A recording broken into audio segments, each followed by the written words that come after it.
All right, let's go ahead and start this. I got a lot to say. A lot to say. And I can talk a lot when it comes to video. So I am going to divide all these videos up. I'm going to split them. So today we're talking about picking your right vendor. That's the only topic I'm going to talk about. But before I even start talking about vendors, I would like to say that these videos aren't for me. They're not for me at all. They are for you. And it's kind of for me as well. But it's not for me as in trying to make money out of this. I'm not trying to make no money out of it. I'm not even trying to get clients. I'm not even trying to book myself to get clients when it comes to this. I'm doing this to help you out. So just in case if you do come to me, you would have a better understanding when it comes to picking the right vendor and other problems that happens at weddings. Because I've seen a lot. Been doing this, y'all already know, I stated this before, I've done this for 8 years, but I've been doing weddings for 6 years. It's a lot. So let's just go ahead and get started. So yeah, these videos aren't for me. I'm not trying to make money about it. Please share these videos. Show all the future brides and any client these videos of what I'm about to start talking about. So let's go ahead and get started on vendors.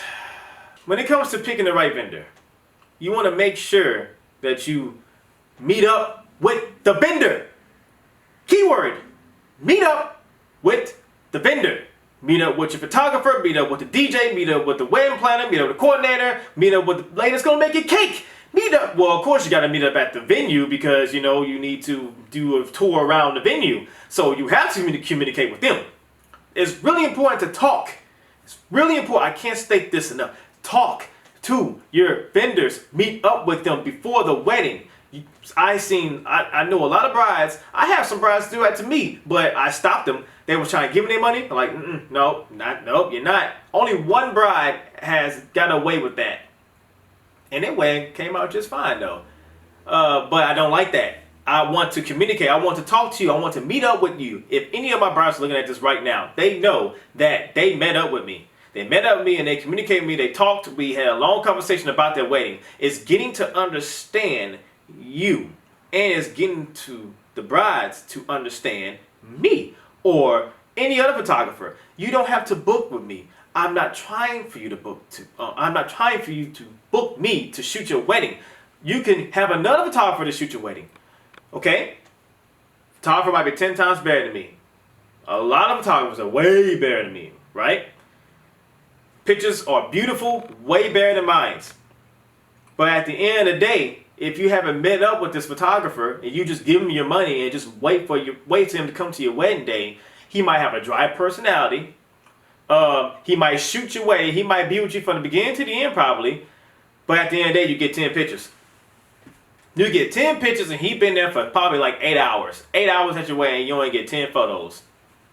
You never know. Things like that happen. You probably get more than 10, but I'm just giving you a prime example. I know a bride who only got 50 photos at her wedding. At the end of the day, she only got 50 pictures. And the photographer, she actually told me, was there from the beginning to the end. So from the beginning, for where all the brides are there, all the bridesmaids are there, and the crew and the bride at the hotel probably. Let's say they're at the hotel. You know, they there. And they getting their makeup done. You know, they're getting their hair taken care of. Everything at that hotel room. Photographer was there, capturing all that.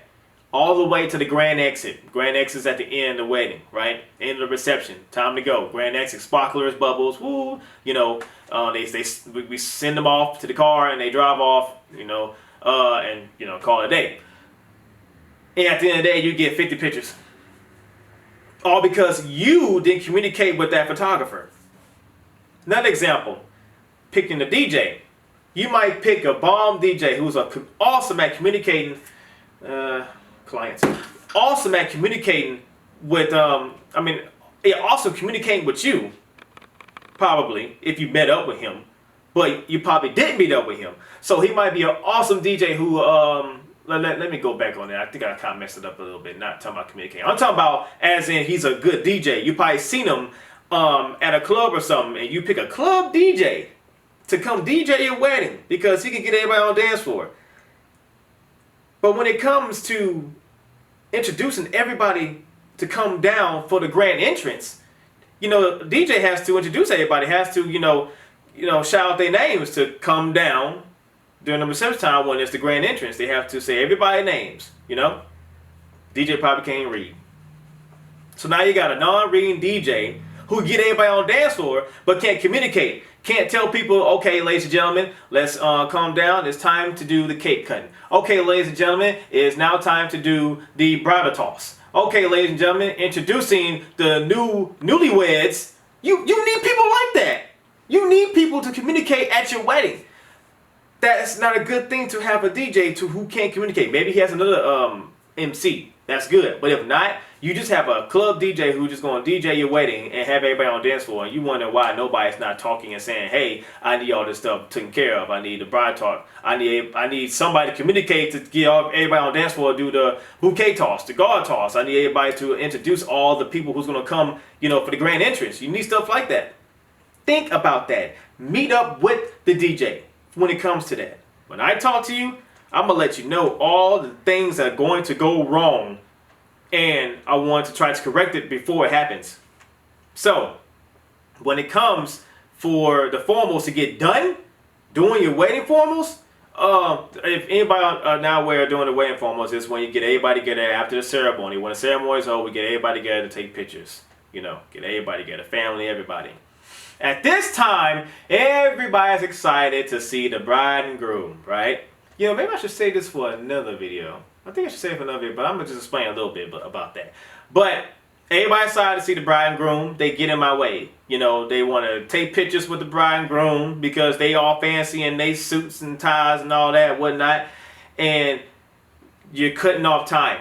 You're cutting time. Big time. I'm going to explain more about this on my next video, but I'm just giving you a prime example that your formal pictures ain't going to be looking good if that photographer don't take charge or that coordinator don't take charge. You're not going to have those pictures. You're not going to have all the photos that you think you're supposed to have because you too busy talking to the family. So that's another thing I'll talk about in my next video. But this video here, I know it's long. I can talk all day. But the key thing that I want all my brides to get out of this, please communicate with your vendors.